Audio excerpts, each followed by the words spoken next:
Hello and welcome everyone. This is Chris from England with a short British English pronunciation lesson for you.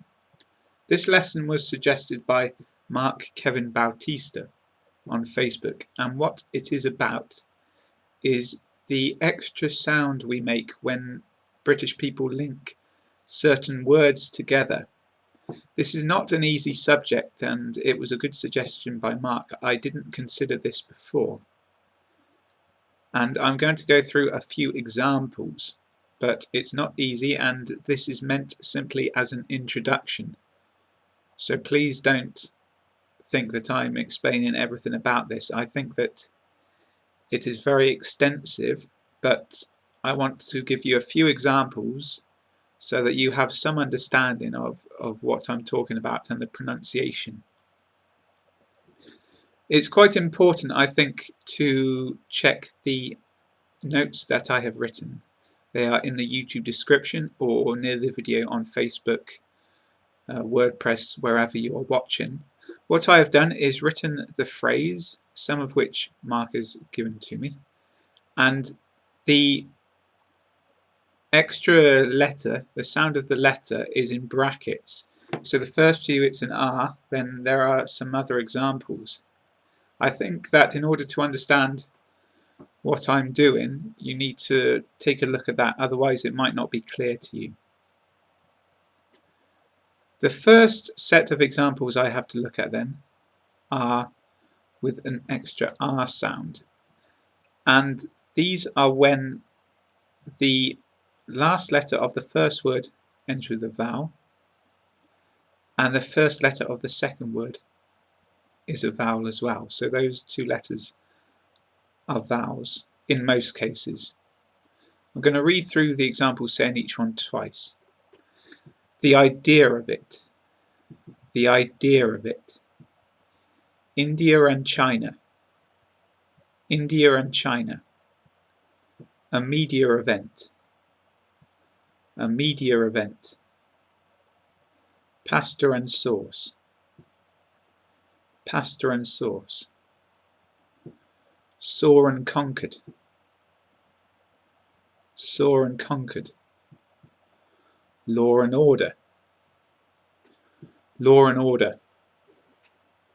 What happened there was most of the cases there were two vowels, but at least one vowel at the beginning of the second word, and there was an R sound linking them, even though there is no R in the actual words themselves. I can't really explain why, but that's how we pronounce it.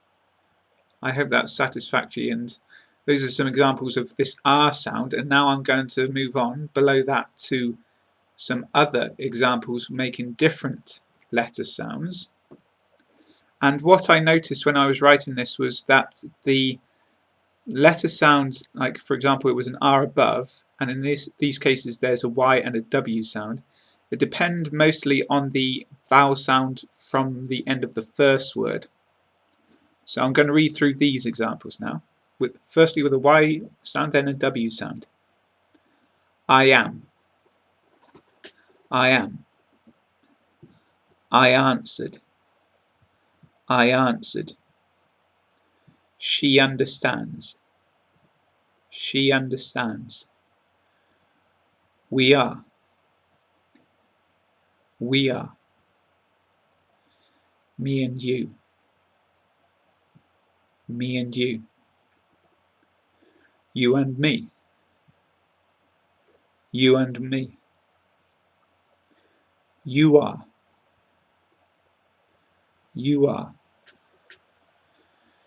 You enter. You enter.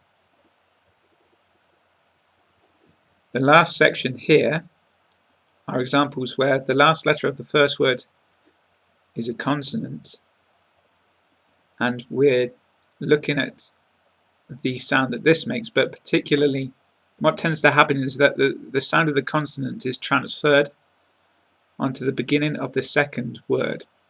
I'm going to read the examples twice, and I'm going to slightly emphasize it so that you understand what I mean. The heat of the day. the heat of the day, the passion of the man, the passion of the man. They entered the restaurant. They entered the restaurant. Don't you know? Don't you know? That is the end of the list of examples for this lesson. I think the main point to consider is that it is when there are vowel sounds involved. Often both of the sounds are vowel sounds, but especially when the second word begins with a vowel, this creates some kind of special effect that we have to rectify by changing the pronunciation slightly. This is an introduction. I'm not explaining everything. I'm sure that there are many, many more examples, but I don't have time, and these are just what I could think about when I was writing the lesson. I hope it was interesting and useful. Thanks again to Marc Kevin Bautista for his suggestion. I think it was a good one. And thank you to everyone else for taking the time to watch. Please join me for other lessons on YouTube every week. You are welcome to subscribe, and you can follow on Facebook, Twitter, WordPress, Tumblr, Busuu, and Skype. Please feel free to contact me at any time with questions and more suggestions. Let's keep it up and let's keep learning English. That's good work for today, everyone. I'm sure you're doing very well, and I'm going to be making more videos and other lessons soon, so please keep in touch using the websites that I mentioned before, and all the links are in the YouTube description for you to use for free. But thank you again for watching and for your time as always. I appreciate it. I will see you next time.